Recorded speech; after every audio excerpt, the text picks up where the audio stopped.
Hello, beautiful people. It's Sandro. I just wanted to show you some things that we run into, and this happens quite often. People aren't aware of these things happening.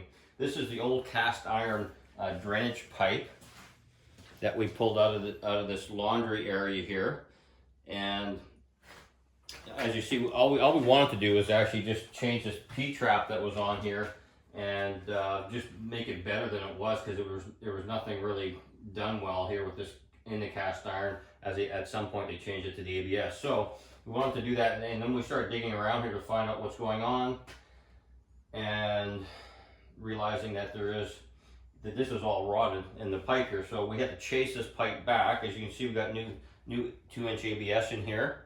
Upgraded. We chipped through the concrete floor into the other room, and then we chased it back as far as we could to where we have a connection underneath the old bathroom there, and we replaced it up to that point only because the customer didn't want to rip apart a bathroom that was done a couple of years ago. For us to get underneath that, we have to take the whole bathroom apart. So at least we got it to the point where if they had to redo that bathroom, they could redo the rest of the cast iron pipeline and then have a whole new system. But we got most of it done anyway. So, and while we did this, we have in here, we're going to put a combination, or not a combi, we're just going to put a tankless water heater in here.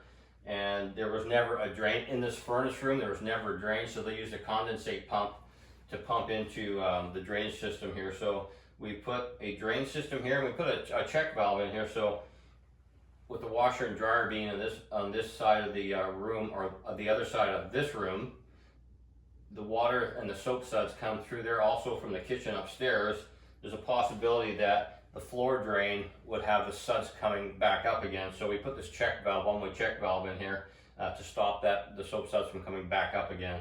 And then we can drain the tankless system into the floor drain, and also this furnace, the condensate can actually go directly into the floor drain. There won't be a need for a pump or anything like that, and those pumps always seem to go out and wear out after a while.